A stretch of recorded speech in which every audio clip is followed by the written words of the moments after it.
entiendan. Pero bueno, vamos a poner el capítulo en contexto, ¿no?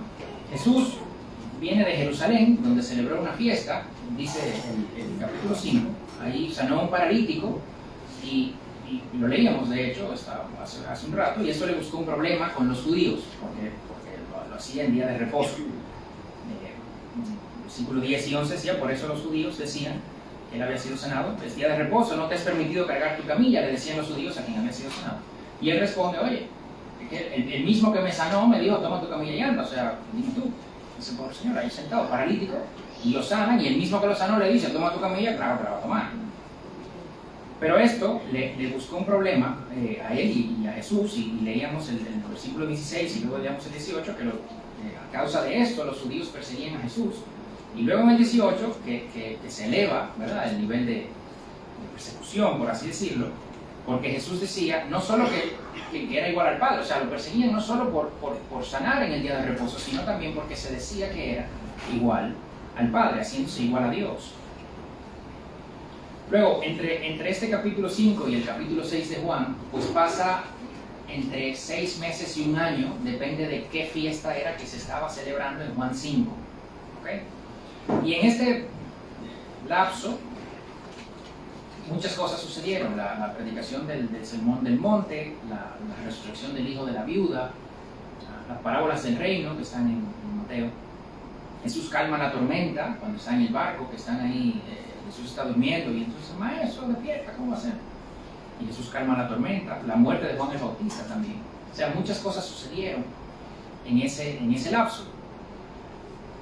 Luego llega, entonces, en el Evangelio de Juan, en Juan 6, a registrar el milagro de la alimentación de los 5,000, la multiplicación de los panes y los peces. Y este es el único milagro que está registrado en los 4 evangelios. Evidentemente, de los muchos milagros que hizo Jesús, es el único que está en los 4. Mateo 14, Marcos 6, Lucas 9, y aquí en Juan 6. Y dentro del libro de Juan, este es un milagro de los 7 que Juan registra, de las señales, que Juan se les refiere así, de Jesús. El primero es el agua, convertir el agua en vino, ¿verdad?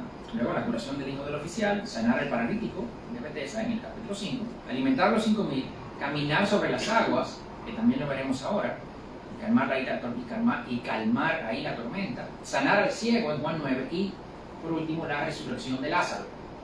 Esas son las 7 señales que registra Juan, aunque sí menciona que hizo muchas otras, pero solamente narra estas 7. Y en ese capítulo hay 2 de las 7.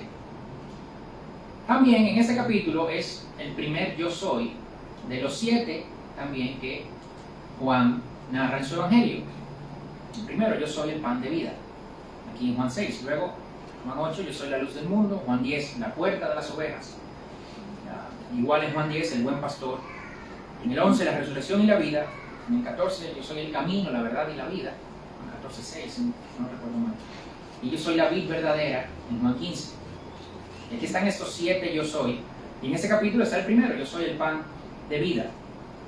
Entonces, estos eventos narrados aquí se dan en el momento, pudiéramos decir, de mayor popularidad de Jesús.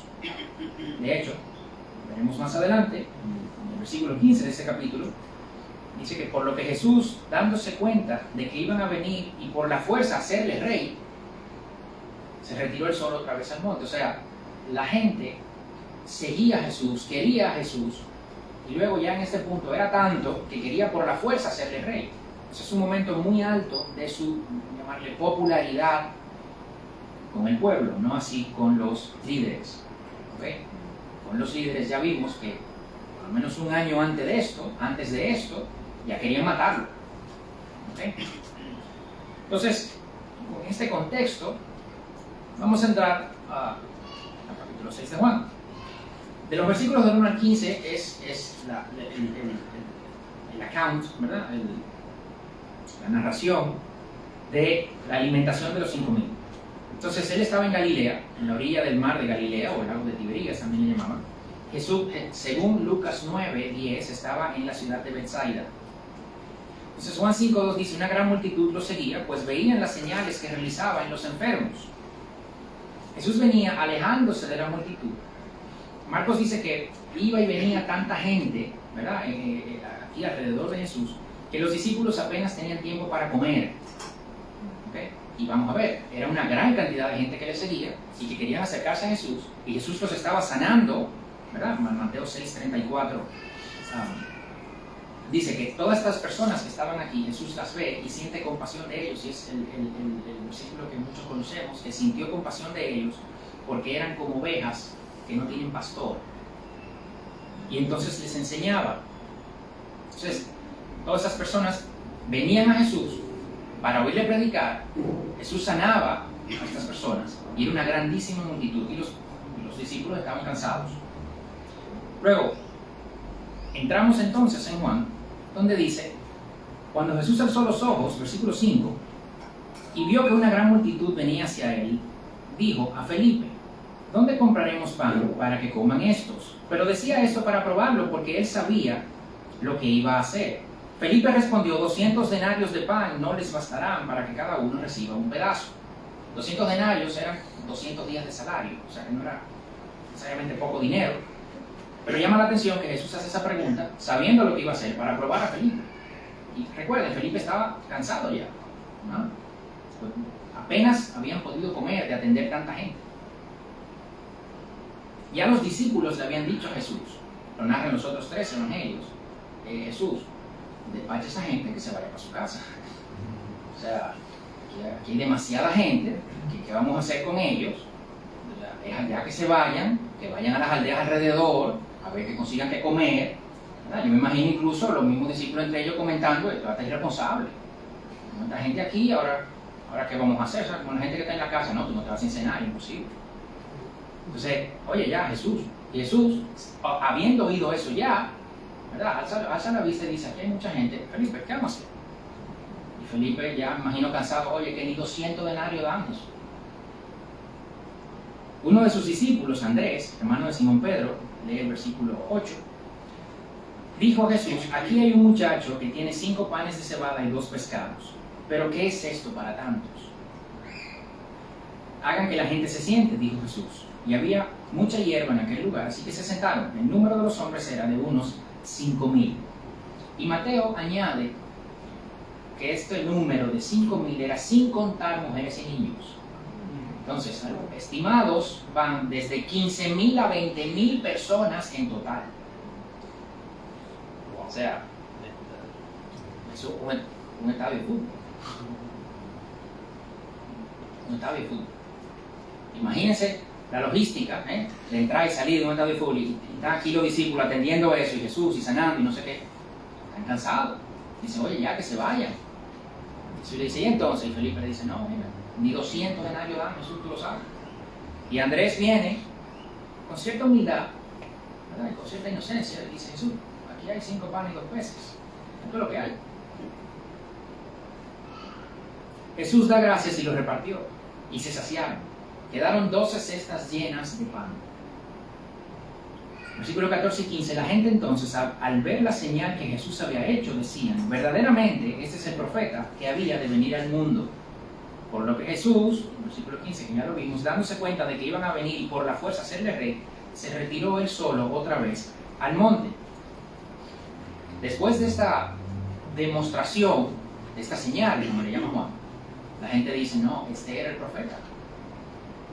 Vamos a hacerle rey. Viene sanando, viene enseñando, viene multiplicando los panes. En ese año anterior, estaba durante su ministerio en Galilea, resucitó personas incluso. Resucitó el hijo de una viuda. Oye, vamos a hacerle rey. Y Jesús dice, no. Y se va. Luego, del 16 al 21, Jesús en el monte, los discípulos se fueron al otro lado del lago. Mateo y Marcos dicen que Jesús hizo a los discípulos que se montaran en las barcas y él mismo despidió a la gente. O sea, Jesús hizo, no, ustedes móntense y váyanse y yo despido a la gente. Y se quedó despidiendo a la gente y luego se fue al monte a orar. Luego, avanzada la noche, según la narración de Mateo, entre las 3 y las 6 de la mañana, con un fuerte viento, se aparece Jesús a los discípulos que estaban en el medio del lago. Y los discípulos ya estaban unos 5 kilómetros adentro. El lago es una forma así medio redonda y abajo se pone un poquito más fina, pero tiene creo que 23 kilómetros de largo y como 13 de ancho. Es decir, que 5 kilómetros adentro es casi en el medio del lago. Y entre las 3 y las 6 de la mañana Jesús se aparece caminando sobre las aguas. De hecho, en Mateo narra que esta es la ocasión en que Pedro también camina sobre las aguas. Esto Juan no lo narra, pero Mateo sí. Jesús se está acercando, incluso Marcos dice que Jesús estaba como acercándose, pero como que les iba a pasar, como que no se iba a subir en esa barca. Como que bueno, si ustedes van para allá, yo también, allá nos vemos. Y Marcos da la idea de que Jesús iba a seguir. Pero cuando lo ven, claro, de la mañana, con mucho viento, obviamente con poco dormir también, pensaron que estaban alucinando. Y dicen, se asustaron, un fantasma. Jesús dice, no, tranquilo, no se asusten, soy yo. Ahí es que Pedro dice, según Mateo, oye, si eres tú, hazme caminar también. Dime que vaya hacia ti y hazme caminar también sobre las aguas. Si lo hace, luego se hunde y sale. Y luego Jesús ya se monta en la barca, inmediatamente se monta, llegan a la orilla. Eso es algo también milagroso. Recuerden, estaban a 5 kilómetros, más o menos, casi en el medio del lago. Inmediatamente Jesús se monta en la barca, ¡pap! Llegan a la orilla. Y luego del versículo 22 al 30 es el sermón de Jesús donde él dice que yo soy el pan de vida. Al día siguiente, versículo 22, la multitud que había quedado al otro lado del mar se dio cuenta de que allí no había más que una barca y que Jesús no había entrado en ella con sus discípulos, sino que sus discípulos se habían ido solos. Vinieron otras barcas de Tiberías, cerca del lugar donde habían comido el pan, después de que el Señor había dado gracias. Por tanto, cuando la gente vio que Jesús no estaba allí, ni tampoco sus discípulos, subieron a las barcas y se fueron a Capernaum buscando a Jesús. Cuando lo hallaron al otro lado del mar, le dijeron, Rabí, ¿cuándo llegaste acá? Y la respuesta de Jesús en el versículo 26 es, en verdad les digo que me buscan no porque hayan visto señales, sino porque han comido de los panes y se han saciado.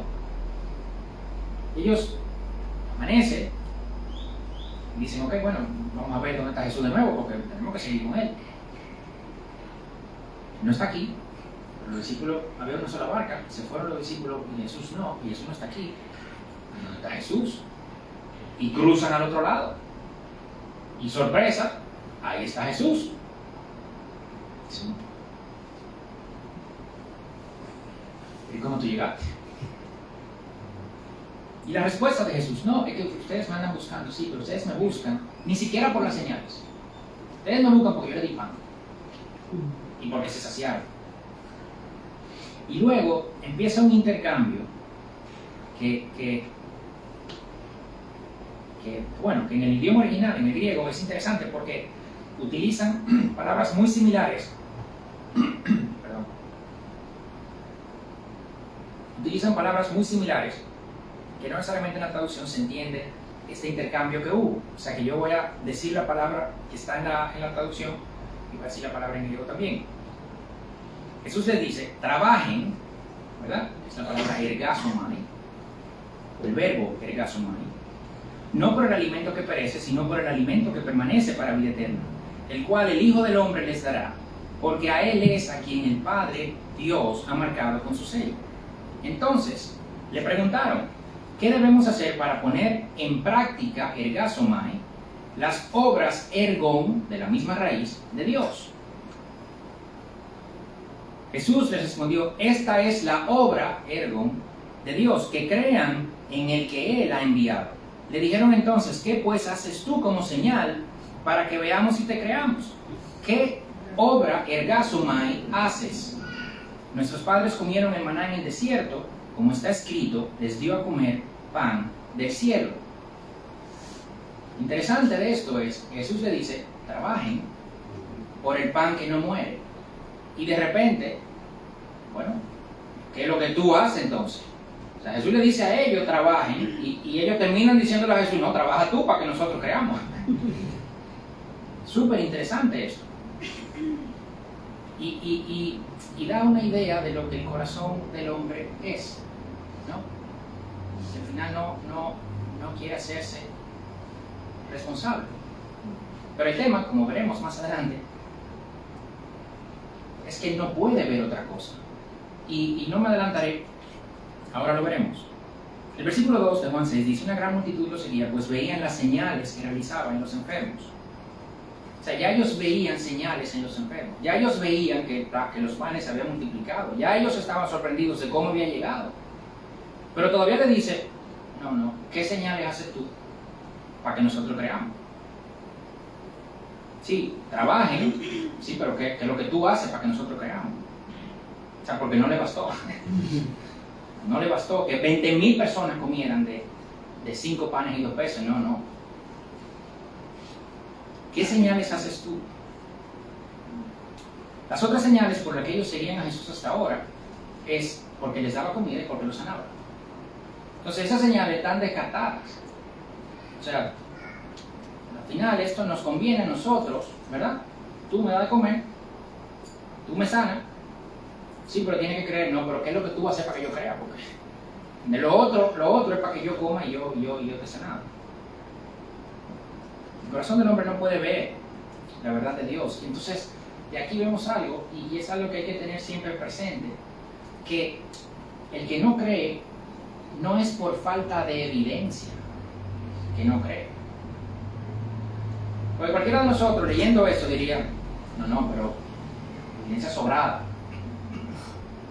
Pero el que no cree no es por falta de evidencia.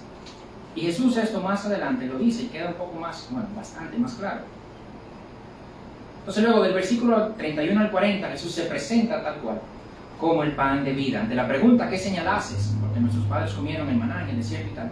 Jesús entonces les dice, versículo 32, en verdad les digo que no es Moisés el que les ha dado el pan del cielo, sino que es mi Padre el que les da el verdadero pan del cielo. Porque el pan de Dios es el que baja del cielo y da vida al mundo. Versículo 34, Señor, danos siempre este pan. Tú dirás: wow, ya ahí entendí. No, es un pan del cielo que da vida. No voy a tener, y es gratis. Es el pan que yo quiero. Danos siempre ese pan, no el otro. Tú acabas de darnos 20,000 personas con 5 panes. Oye, bien, pero del otro que tú tienes que darnos. Entonces estaba bueno, pero del otro. Ellos ni siquiera están viendo las señales. Y como la mujer samaritana, estaban viendo lo terrenal, no estaban viendo lo espiritual tampoco. Lo dice el versículo 26, me buscan no porque hayan visto señales, sino porque han comido y se han saciado. Versículo 30, ¿qué haces tú? Esa pregunta no era genuina, no era buscando señales para convencer de una duda o de una incredulidad, algo que no me cuadra, no. Ellos querían milagros para mejorar sus vidas. Ellos querían milagros para hacerse la vida más fácil. La realidad es que si un corazón no regenerado está buscando de Dios, y vamos a poner buscando entre comillas, lo que realmente busca es algo o alguien que le mejore su vida terrenal. Si esta mejora no ocurre, abandona la fe. O peor, adapta la fe a sus deseos. Vamos a decir eso de nuevo. Si un corazón no regenerado está buscando de Dios, y vamos a poner buscando entre comillas, lo que realmente busca es algo o alguien que le mejore su vida terrenal. Y si esta mejora no ocurre, abandona la fe o la adapta a sus deseos. Y eso se ve cuando queremos adaptar la iglesia o la doctrina de la iglesia. Se ve en la iglesia y en la gente. Cuando queremos adaptar la iglesia o la doctrina de la iglesia a los tiempos, a la cultura, a la sociedad, a las ideas del momento. En la predicación y vida de la iglesia, por ejemplo, tenemos una sociedad que pone la autoestima de la persona como centro. Entonces, ¿qué hace la iglesia? La iglesia deja hablar del pecado. Porque el pecado, o sea, que venga una gente que decirle tú eres pecador, lleno de pecadores, eso no va, o sea, a la persona no le va a gustar. Y más ahora que la gente, pues bueno, ¿sabes? Necesita que le levanten un poquito el ánimo, no digo no. Ahora la iglesia da mensajes positivos, ¿verdad? De autocrecimiento, autoayuda y tal. No muestra la cruz, inclusive, para no ofender, porque eso ofende. Entonces, adaptamos para lo que nosotros queremos. Lo que nosotros queremos es sentirnos mejor, porque la autoestima es el centro, entonces queremos sentirnos mejor nosotros, ¿verdad? Y si tú me vienes a hablar a mí de pecado y cosas, no, entonces bueno, pues hablemos de eso para que te sientas bien.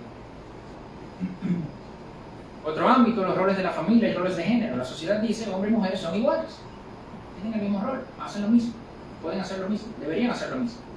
Nadie está diciendo que no tienen el mismo valor, pero eso no es lo que la sociedad dice. La sociedad dice que son iguales. Entonces, ¿qué hace la iglesia? Pues se adapta. Entonces ahora nombra pastoras. No tenemos una razón para no nombrar pastoras porque son iguales. No, eso era en ese momento. Entonces venimos a reinterpretar cosas, ¿saben? El hombre no es líder en su casa, no. Eso es igual y tiene que, ¿sabes? Y mira, tiene que ponerte de acuerdo, porque no, porque, o sea, y aquí no voy a hablar no voy a dar disclaimers, ¿verdad? No vamos a hacer aclaraciones porque ya hablamos de eso en Colosenses. Entendemos lo que los roles, entendemos lo que tiene que hacer el rol del hombre y de la mujer. Pero bueno, ese es otro ámbito. Otro ámbito es el dinero y las bendiciones de Dios. Tenemos una sociedad altamente consumista, muchísimo. Y de hecho, que valora a la gente por sus posesiones. Si tiene mucho, vale mucho. Si tiene poco, vale poco.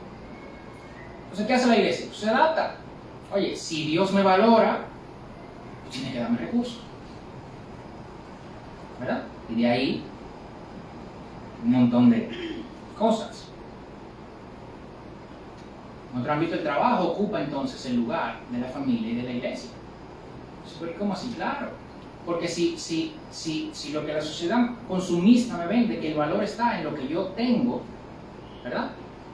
Entonces, si yo lo hago bien, ¿verdad? Entonces Dios me valora, me bendice, ¿no?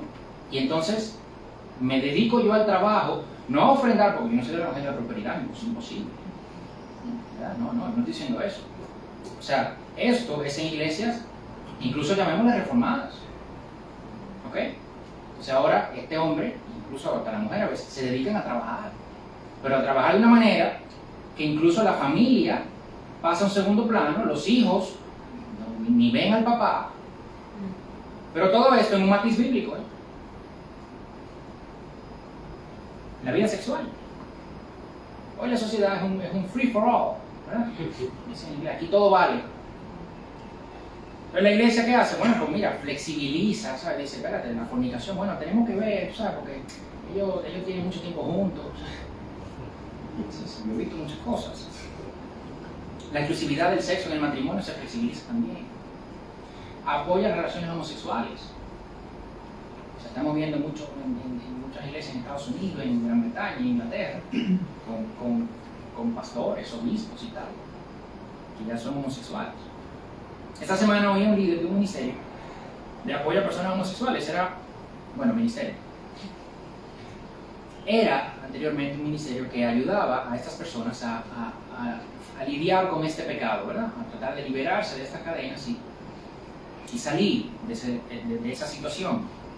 Luego cambió a ser un ministerio que apoyaba a los homosexuales y apoyaba la homosexualidad en cristianos.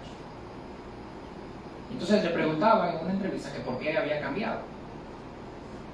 Y él decía, porque él veía lo difícil que era para muchos dejar esos deseos.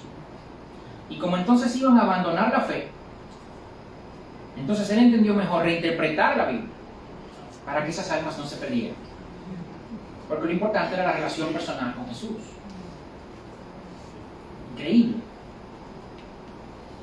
Y vamos a ver, o sea, hay que tener mucho cuidado de no ser amoroso, de no tener gracia con personas que están pasando por situaciones, personas con situaciones como esa que son súper complejas. Pero nunca, porque de hecho, la Biblia es lo que tiene la solución para abandonar eso, es hacerle daño a la persona. Pero como tenemos un punto de vista terrenal, entonces adaptamos eso a lo que ahora queremos o entendemos que necesitamos.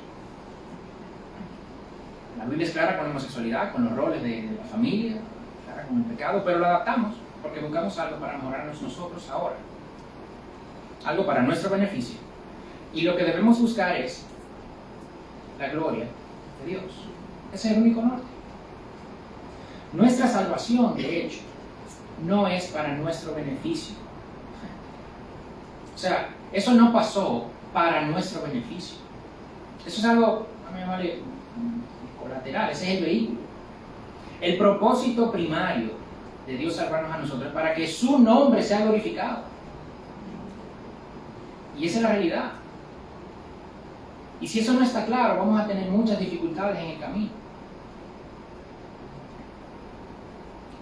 Pero ¿y de dónde tú sacas eso de estos versículos? Porque si la Biblia puede decir en otros sitios, pero de estos versículos, bueno, vamos a seguir leyendo. Versículo 35 al 40, Jesús les dijo: yo soy el pan de vida. El que viene a mí no tendrá hambre, y el que cree en mí nunca tendrá sed. Pero ya les dije que, aunque me han visto, no creen. Todo el que el Padre me da, vendrá a mí. Y el que viene a mí, de ningún modo lo echaré fuera.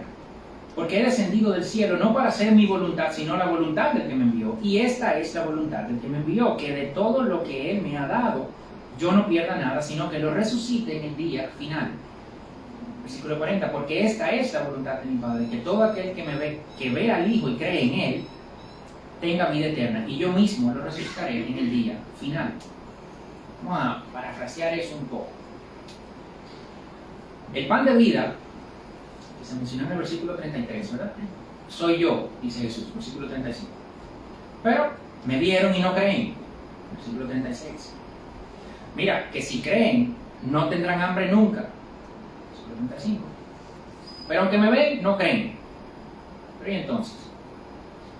Es que si el Padre me los da, van a venir a mí, y yo no los echo fuera, como dice el versículo 37. Pero vine a hacer la voluntad de Dios. Yo vine a hacer la voluntad de Dios, no perder nada de lo que Él me da y resucitarlo en el día final. Ustedes me ven y no creen, pero la voluntad del Padre, que todo aquel que ve y cree en el Hijo tenga vida eterna y yo lo resucite en el día final. Más o menos, o sea, ahí, ese pan de vida que se habló en el versículo 3, ese soy yo. ¿Okay? Y el que cree en mí no se va a perder, pero el Padre tiene que dármelo. Porque hay algunos que ven y no creen. Está aquí claro, ¿verdad? Sigamos leyendo, versículo 41, 42.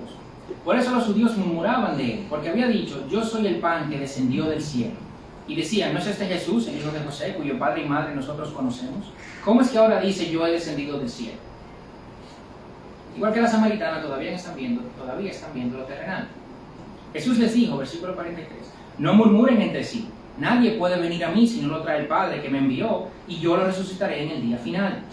Escrito está en los profetas, y todos serán enseñados por Dios. Todo el que ha oído y aprendido del Padre viene a mí. No es que alguien haya visto al Padre, sino aquel que viene de Dios. Él ha visto al Padre. En verdad les digo, el que cree tiene vida eterna. Versículo 44. Nadie puede venir a mí si no lo trae el Padre que me envió. Esa duda que puede estar en los versículos anteriores se aclara aquí. Pero puede venir la pregunta: ¿por qué entonces la samaritana, por ejemplo, ¿verdad? Y los judíos no entendían? Porque el ser humano caído no tiene la capacidad de hacerlo. Nadie puede venir a mí si no lo trae el Padre que me envió. No tiene la capacidad. Si el Padre no lo trae, Él no puede hacerlo por sí solo. ¿Se entiende? ¿Sí? El ser humano puede pensar en cosas espirituales, eso sí, y ahora eso está muy de moda, de hecho, tener una vida espiritual. ¿Verdad? No, y se le reza a ángeles, al universo, la reencarnación, un montón de cosas. Y yo diría, hasta el Dios de la Biblia, no al Dios bíblico. ¿Okay? Pero gente que incluso el Dios de la Biblia, porque tiene una Biblia ahí, pero no el Dios bíblico. Si Dios no lo trae al Hijo, no va a entender la verdad espiritual. Esa es una de las principales doctrinas de la fe reformada. Nadie puede venir a mí si no lo trae el Padre. Más adelante vamos a hablar más de esto. Versículo 47 dice: en verdad les digo, el que cree tiene vida eterna. Jesús garantiza la vida eterna para el que cree. Entonces, yo me estuve preguntando, ¿ustedes creen que Jesús haría esa afirmación, hará esa información? Si el que cree tiene vida eterna, si esa salvación dependiera de si un ser humano mantiene o no su fe? ¿Lo diría con esa seguridad? Yo no creo. Si la fe dependiera de si una persona quiere o no creer, o si cree y mantiene su fe, yo no creo que él daría esa afirmación así tan contundente. En verdad les digo, el que cree tiene vida eterna. Yo no creo. Él dice eso por lo que dice el versículo 38-39 y lo que dice el versículo 34. Volvamos a leer. Porque he descendido del cielo no para hacer mi voluntad, sino la voluntad del que me envió. Y esta es la voluntad del que me envió, que de todo lo que Él me ha dado yo no pierda nada, sino que lo resucite en el día final. Versículo 44. Nadie puede venir a mí si no lo trae el Padre que me envió, y yo lo resucitaré en el día final.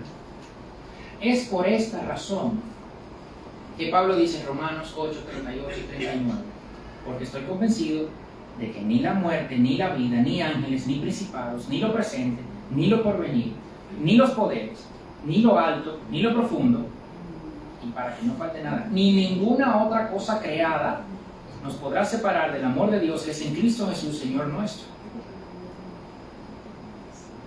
Lo único no creado es Dios. Todo lo demás es creado. El ser humano es creado. Entonces, ni el mismo ser humano puede separarnos del amor de Dios que es en Cristo Jesús, Señor nuestro. O sea, ni el mismo ser humano, que es el que debe creer, porque tiene que creer, pero ni el mismo ser humano, que es el que debe creer, puede separarnos. ¿A quiénes? A los que el Padre les dio al Hijo. Del amor de Dios que es en Cristo Jesús, Señor nuestro, porque fue a Cristo que el Padre nos dio. ¿Se entiende? El ser humano es creado. Vamos a repetir. Ya Pablo dijo, ninguna otra cosa creada nos podrá separar. Lo único no creado es Dios. Entonces, el ser humano no puede separarnos del amor, aunque es Él el que tiene que creer. ¿Okay? Pero ni siquiera Él, que es el que tiene que creer, nos puede, o sea, ni yo, que soy el que tengo que creer, me puedo separar a mí mismo del amor de Dios. ¿Por qué? Porque quien me dio a Cristo fue el Padre. Eso no depende de mí en lo absoluto, gracias a Dios, no depende de mí en lo absoluto. Y vamos a hablar un poco más de eso, pero sigamos leyendo, versículo 48. Yo soy el pan de vida. Vuelve y lo repite, versículo 49. Los padres de ustedes comieron el maná en el desierto y murieron. Ese es el pan que desciende del cielo, para que el que coma de él no muera. Yo soy el pan vivo que descendió del cielo. Si alguien come de este pan, vivirá para siempre. Y el pan que yo también daré por la vida del mundo es mi carne. Aquí entra a hablar de comer su carne y luego beber su sangre. Y eso para los judíos era una locura. O sea, como se dice en inglés, he's doubling down, ¿verdad? On his message. O sea, esto es una locura. No, tú verás lo que yo te voy a decir ahora. Como la samaritana, de hecho. En el versículo 10 de Juan 4, él le dice a ella, si me conocieras, hubiera pedido agua, yo te hubiera dado agua viva. Y cuando ella como que se sale, dice, pero ¿de qué tú estás hablando? Y entonces el versículo 13 te dice, te daré agua viva para que no tengas sed jamás, y serás tú una fuente que brota agua para vida eterna. O sea, tú no entendiste lo del agua viva, no es que tú vas a ser la fuente, o sea, madre mía. Se escandaliza más y más, sorprende más y más. Ahora, en el caso de la samaritana, ella terminó creyendo. De hecho, ella y el pueblo terminaron creyendo. Pero en este caso, no va a ser así. Todo lo contrario. Ahora Jesús dice, yo soy ese pan de vida que descendió del cielo. Y los judíos murmuraban, ¿cómo es que ese pan que descendió del cielo será hijo de José? Entonces Jesús responde, yo soy el pan que descendió del cielo. Y si comen de ese pan no morirán, como si murieron los padres de ustedes con maná. Y ese pan es mi carne, madre mía. Era como con la samaritana. Pero los judíos no entendían, ¿cómo va a darnos de comer su carne? Pero ¿de qué habla? Entonces Jesús dice, versículos 53, 58,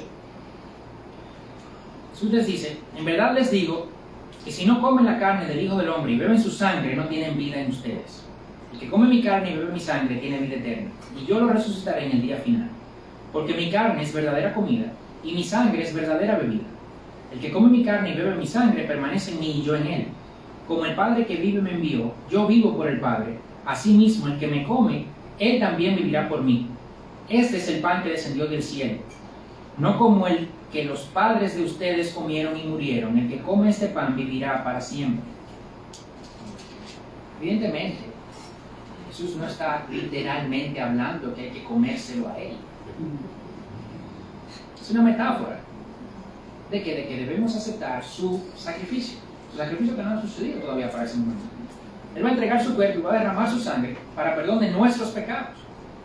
Entonces, así como comer y beber son necesarios para la vida, así aceptar ese sacrificio de su cuerpo, esa entrega de su cuerpo y ese derramamiento de su sangre es necesario para la vida eterna, para la vida espiritual. Eso es lo que él quiere decir.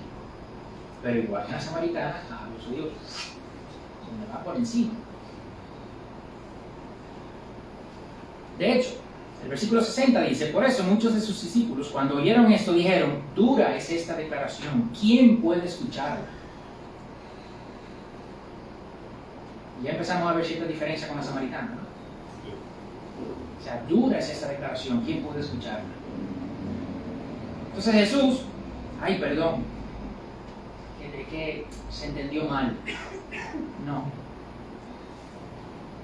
Versículo 61, pero Jesús, consciente de que sus discípulos murmuraban por esto, y aquí vamos a ver, o sea, primero los judíos murmuraban, ahora sus discípulos murmuran. Ya no solo los judíos, los líderes y tal, no, ahora son sus discípulos. Muchos de sus discípulos fue que dijeron: dura es esta declaración. No fue la gente, fueron sus discípulos. Y Jesús, consciente de que sus discípulos murmuraban por eso, les dijo: ¿esto los escandaliza? Pues que si vieran al Hijo del Hombre ascender a donde estaba antes. O sea, y eso es un escándalo. Pero ¿y si me ven subiendo entonces a donde yo estaba antes? O sea, versículo 63 sigue diciendo Jesús: el Espíritu es el que da vida, la carne para nada aprovecha. Las palabras que yo les he hablado son espíritu y son vida. Él acaba de decir que tiene que comer su carne, ¿verdad? La misma palabra. Y aquí dice: el espíritu es el que da vida, la carne para nada aprovecha. O sea, él está aclarando: las palabras que le estoy diciendo son espíritu y son vida. Yo no estoy diciendo que me como mi carne. ¿Entiendan? Pero hay algunos de ustedes que no creen, porque Jesús sabía desde el principio quiénes eran los que no creían y quién era el que lo iba a traicionar. También decía, versículo 65, por eso les he dicho que nadie puede venir a mí si no se lo ha concedido el Padre. Por eso les he dicho que nadie puede venir a mí si no se lo ha concedido el Padre. No es porque vean, no es porque escuchen, es porque el Padre se los concede. El Espíritu da vida. Está hablando de la carne, ¿verdad? Que tienen que comer mi carne, pero dice: no, la carne no aprovecha, no, el Espíritu. Está hablando del Espíritu, señores. Las palabras que les doy son espíritu y vida. No es que coman mi carne, es en un sentido espiritual que estoy hablando. Pero algunos no creían. ¿Por qué? Eso es lo que dice el versículo 65. Por eso les he dicho que nadie puede venir a mí si no se los ha dado, concedido el Padre. Si el Padre no se lo concede, ustedes no van a entender. Jesús aquí dice esto muy claro, muy directo. ¿Ah? No se excusa, no suaviza, no adapta la enseñanza como veníamos hablando. Él dice la realidad. Oye, si Dios no se los da, no van a venir, no van a entender. Y la reacción, bueno, versículo 66, bueno, si es así, yo me voy entonces. Como resultado de esto, muchos de sus discípulos se apartaron y ya no andaban con él. Fue tan fuerte esto, fue tan fuerte que después de alimentar 20,000 personas, de sanar enfermos, durante tanto tiempo,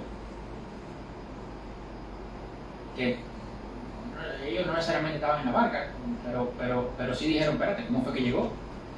Bueno, nada, 13 kilómetros ya es mucho. En el mejor de los casos nadando, ¿verdad? Pero después cuando Jesús le dice eso, después de todas estas señales, dice, no, yo no voy. Cuando el hombre se enfrenta con la verdad de Dios, lo que hace es rechazarla. Siempre. Si no fuera, porque Dios es quien llama y justifica y regenera. Si no fuera por eso, ninguno de nosotros estuviéramos aquí. Porque cuando el hombre se enfrenta con la verdad de Dios, el hombre no regenerado se enfrenta con la verdad de Dios, la rechaza de plano, siempre. Es un escándalo. Pero que si el Padre no lo da, no, mira, yo me voy. Versículo 67, entonces Jesús dijo a los 12 discípulos, ¿acaso ustedes también se quieren ir? O sea, Él dice esta verdad, luego de ahí dicen, oye, esto es muy duro de aceptar. Insiste más con la verdad. Y como resultado de esto, muchos de sus discípulos se apartaron y ya no andaban con Él. Y entonces Él se voltea a los 12. ¿Ustedes se quieren ir también? Se pueden ir. Eso no es damage control. ¿Sabes? Eso no es, hay un problema. Se fue mucha gente. Bueno, vamos a sentar, vamos a ver cómo recuperamos. No, me avisan si se quieren ir también, me se van. Ahí Simón Pedro les respondió, Señor, ¿a quién iremos? Tú tienes palabra de vida eterna. Y nosotros hemos creído y sabemos que tú eres el Santo de Dios. Jesús le respondió, ¿no los escogí yo a ustedes? Los 12. Y sin embargo, uno de ustedes es un diablo. Él se refería a Judas, hijo de Simón Iscariote, porque uno de los 12, lo iba a entregar. Pedro dice en el versículo 69, nosotros hemos creído. Y Jesús le dice, Pedro, mira, ¿sabes? No te desparrames. Yo los escogí a ustedes. Eso no fue que ustedes creyeron, ¿no? Sí, ustedes creyeron, pero porque yo los escogí a ustedes. Es más, mira, para que te quede tan claro, que yo los escogí a ustedes los 12, y entre ustedes hay uno que es diablo.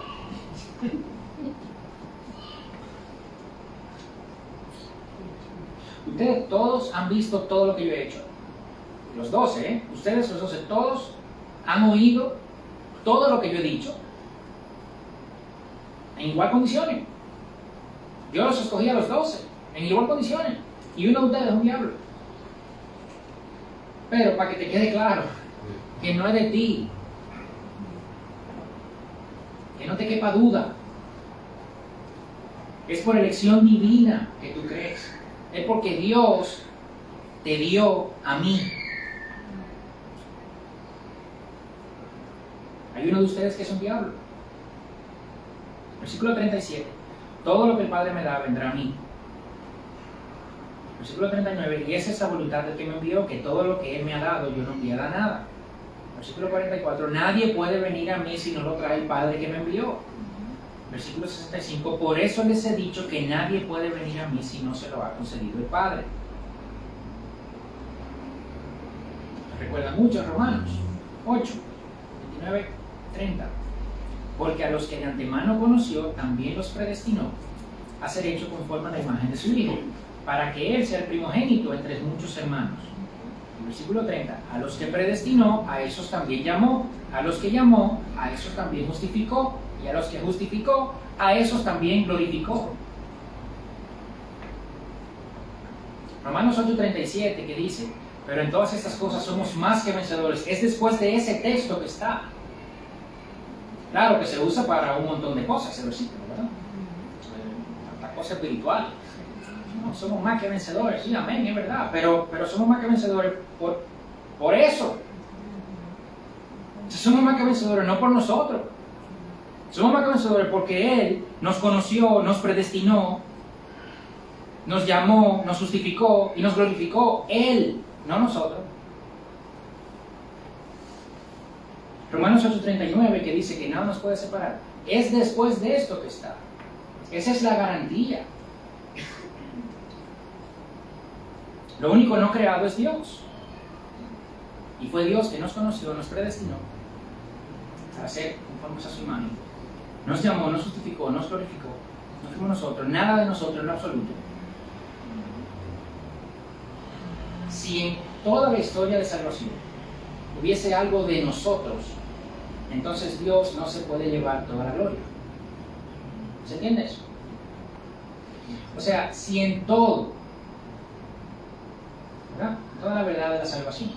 No, es que tú tienes que creer. Bueno, sí, pero ¿quién te da el creer? Porque si eres tú, entonces no es el 100% de Dios. Y hermanos, Dios no sea su gloria con nadie. Él no lo va a hacer. Ahora la gloria de Dios va a depender de la acción de un ser humano, de si cree o no cree. ¿Qué es esto? El día final se va a pasar lista, ¿verdad? En el libro de la vida, ¿no? Y me van a mencionar un nombre. Jorge. No, mira, pasa que al finalcito, Jorge desertó. Eso no va a pasar. Porque no depende de Jorge, no depende de mí, no depende de nosotros. Y no porque Dios, o sea, Dios es omnisciente, es verdad. Entonces Dios sabe lo que va a pasar. O sea, la gente puede decir, bueno, lo que pasa es que Él escribe el nombre sabiendo que, ¿verdad? ¿Entienden, no? Él escribe el nombre porque Él sabe ya que Jorge se va a quedar. A ver, sí, Él es omnisciente, pero no es eso. Él escribe el nombre porque es Él quien agarra a Jorge.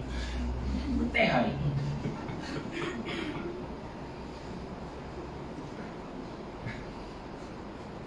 Nadie va a poder llegar al cielo y decir, qué bueno que yo creí, porque tú te imaginas dónde yo estuviera.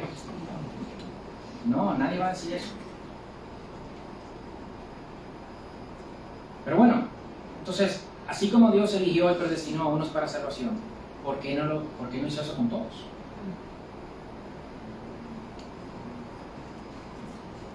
Ahora se está complicando la cosa. No quiso o no pudo. Y a ver, jamás voy a intentar de ponerme yo aquí a decir es por esto, no.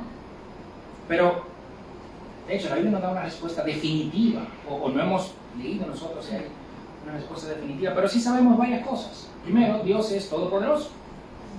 O sea, si Él quiere, Él puede, ¿verdad? ¿Sí o no? Sí. Segundo, nada escapa de su voluntad. Sus decretos se cumplen, sus propósitos suceden, nada lo toma de sorpresa. ¿Verdad? Y tercero, Dios no se goza en la destrucción y el castigo de los infieles. Él no se goza con eso. Pero sucede. ¿Verdad? ¿Sí o no? Entonces, a ver, esto puede ser un misterio, pero no es injusto. Dios no le debe nada a nadie para empezar. Pero encima de eso, Romanos 3:23 dice todo pecado. Y el 6:23 dice, ¿y la paga del pecado qué es? Bueno. Ahora, lo que sí vemos es algo del propósito de todo eso. Sí, de todo, de la elección, no elección, condenación. Y el propósito es su gloria. Romanos 4:1-3. Dice, ¿qué diremos entonces? Que halló Abraham nuestro padre según la carne. Porque si Abraham, ¿qué diremos entonces? Que halló Abraham nuestro padre según la carne. Porque si Abraham fue justificado por las obras, tiene de qué jactarse, pero no para con Dios. Porque ¿qué dice la Escritura? Y creyó a Abraham y le fue contado por justicia. Si Abraham fuera justificado por algo que él hizo, entonces él tendría de qué jactarse, ¿verdad? Eso es lo que dice el Pablo. Pero si tener fe viene del mismo Abraham y no de Dios, ¿no tendría Abraham algo de que jactarse también? Sí. Por tanto, la fe de Abraham tiene también que venir de Dios. porque Abraham no puede tener de qué jactarse. ¿Verdad? Bueno, pero entonces si Abraham no llega a creer, es culpa de Dios porque fue él entonces que no le puso la fe. No podemos hacer a Dios cometer pecado. Si no llega a creer, está condenado por no haber creído en Dios. Porque Jesús no estaba con Abraham. Porque Dios no es el autor de pecado. ¿Verdad que no? Primera de Corintios 1, 26, 29. Pues consideren, hermanos, su llamamiento. No hubo muchos sabios conforme a la carne, ni muchos poderosos, ni muchos nobles, sino que Dios ha escogido lo necio del mundo para avergonzar a los sabios. Y Dios ha escogido lo débil del mundo para avergonzar a lo que es fuerte. También Dios ha escogido lo vil y despreciado del mundo, lo que no es, para anular lo que es, para que nadie se jacte delante de Dios. Y aquí hay algo interesante, o sea, no hubo muchos sabios conforme a la carne, ni poderosos ni nobles, en su llamamiento. O sea, Dios no llamó a muchos sabios y a muchos nobles. A otros sí llamó y a estos no. Entonces, pero ¿y entonces? Pero aquí te lo dice, para que nadie se jacte delante de Dios. Si yo llamo a todos los sabios, a todos los nobles, que yo lo puedo hacer, pero si lo llamo, se van a jactar. Y yo mi gloria no la negocio. Romanos 9, 17, 18, porque la Escritura dice a Faraón: para esto mismo te he levantado, para demostrar mi poder en ti, y para que mi nombre sea proclamado por toda la tierra. Así que Dios tiene misericordia del que quiere, y al que quiere endurece. Esto es una cita de Éxodo 9, 16.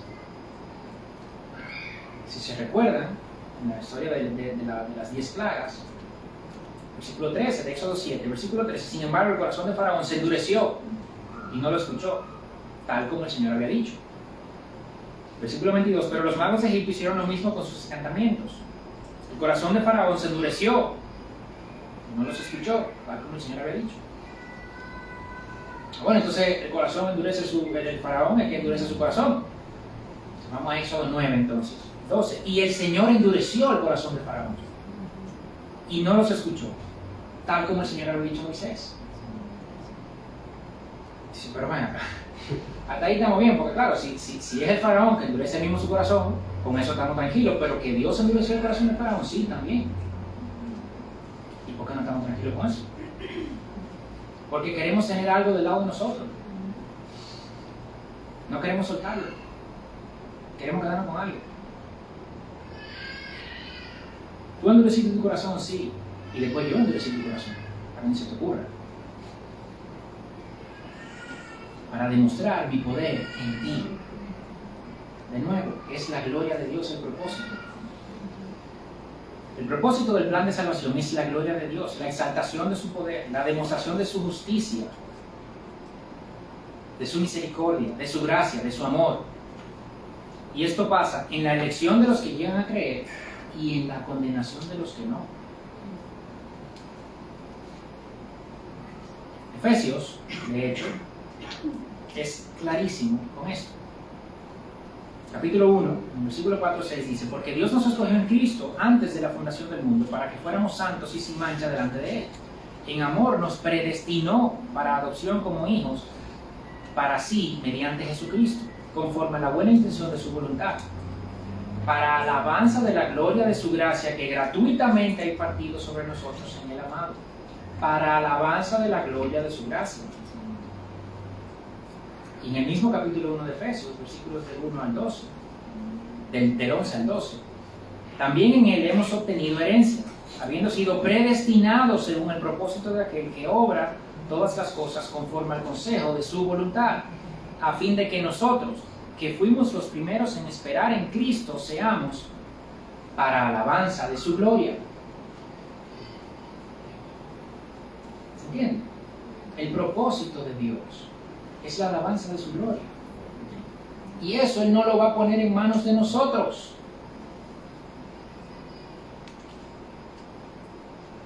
Entonces, ¿Dios nos hace pecar? No. Definitivamente que no. Romanos 9, de ningún modo. Y de hecho, no lo tengo aquí, pero Romanos 9 es mucho más tajante en eso. Dice, ¿qué va a decir el pedazo de barro al alfarero? Dios, el que nos hace a nosotros, ahora tiene Dios que explicarnos a nosotros. Oye. ¿Pero por qué? ¿Dios nos hace pecar? No. ¿Los condenados se merecen estar condenados? Sí. ¿Los elegidos se merecen la salvación? No. ¿Y por qué Dios no eligió a todos entonces? No sabemos. Lo que sí sabemos es que lo que Él hizo es la forma en que su gloria es exaltada. Oye, pero que como que no queda claro eso. Oye, no debemos suponer tampoco que tenemos que entender todos los designios de Dios. Una verdad, así como el maná le caía del cielo solamente al pueblo judío y no a otros, y habían otros, de hecho, pueblos que habitaban en el desierto. Hace par de semanas oía un podcast ahí de una historia de los nabateos, de la ciudad de Petra y tal. La gente vivía en el desierto también. A ellos no le caía maná. De hecho, tuvieron que desarrollar un montón de tecnología de aguantar el agua y no sé qué para poder sobrevivir. Los judíos no, los judíos le caía para que maná del cielo.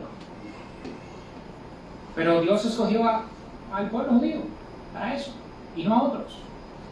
Y escogió a Sem, y no a Cam y a Jafet. Y escogió a Jacob. Y no fue que no escogió a Esaú, no, que aborrecía a Esaú. Así Jesús, el pan que viene del cielo, no es dado a todos. ¿Por qué tiene que ser la diferencia? O sea, de repente en el Nuevo Testamento, entonces, Jesús, Dios, que viene escogiendo, ¿verdad? Y hasta aborreciendo a otros. Entonces, no, en Jesús, sí, Jesús es para todo el mundazo, todo el mundo. Y el que cree bien y el que no, no. No. Ese pan que viene del cielo es para aquellos que el Padre le da al Hijo. Solamente. Y de nuevo, con eso no decimos que entendemos del todo, pero tampoco nos rendimos a no entender nada y decir, mira, ya está. Ni tampoco adaptamos la verdad a lo que más nos haga sentir mejor. Porque, o sea, de hecho, Calvino hablaba de un terrible decreto. Esa era su expresión, el terrible decreto. ¿El terrible decreto de qué? Si Dios decretó a algunos para salvación, decretó a otros para condenación, entonces. Ese es el terrible decreto. Es que es terrible. O sea, yo mismo, hice muchas palabras en I grapple, o sea, batallo con eso. Digo, wow, pero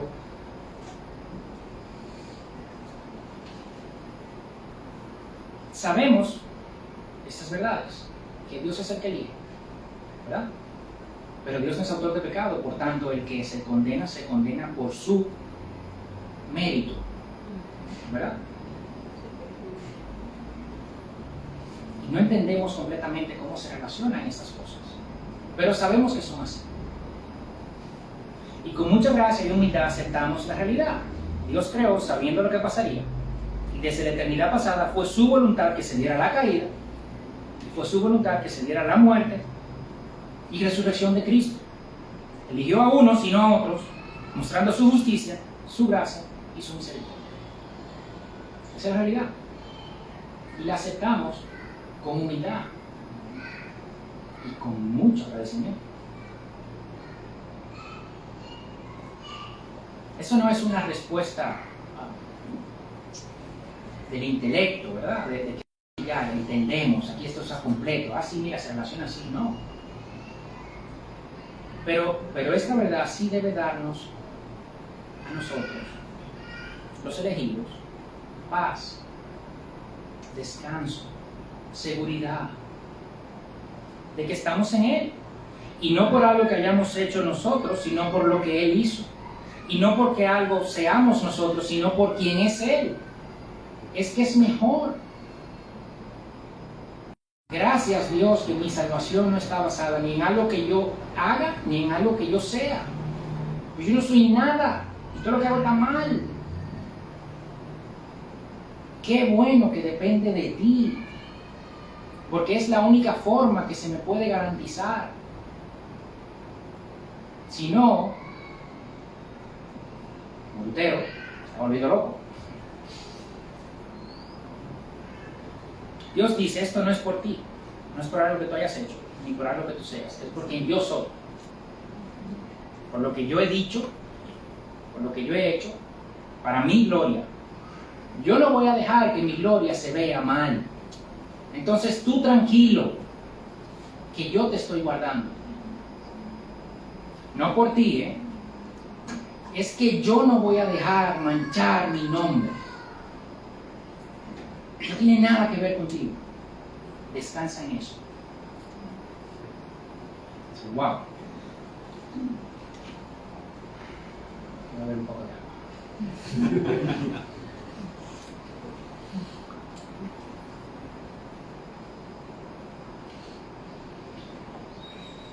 Y debemos también estar tranquilos en no entender al 100%.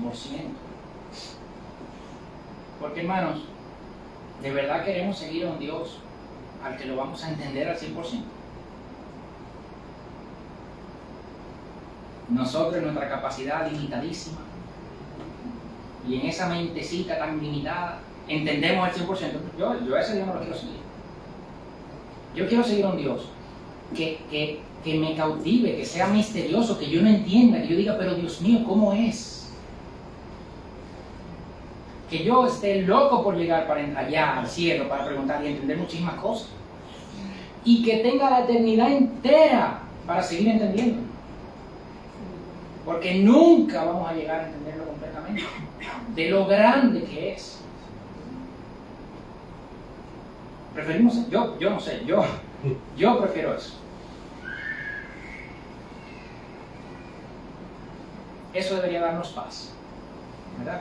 Incluso el no entender, ¿okay? Porque no depende de nosotros. Y repito, no es por entender. Al final el vehículo es que la fe es por medio de la fe, no el intelecto. Y no es que la fe esté desconectada del intelecto. Hace varios meses que yo aquí compartía de eso también. La fe tiene que ser puesta en algo que yo conozco, algo que yo entiendo. Y claro, yo entiendo que soy pecador, que Jesús vino, que murió.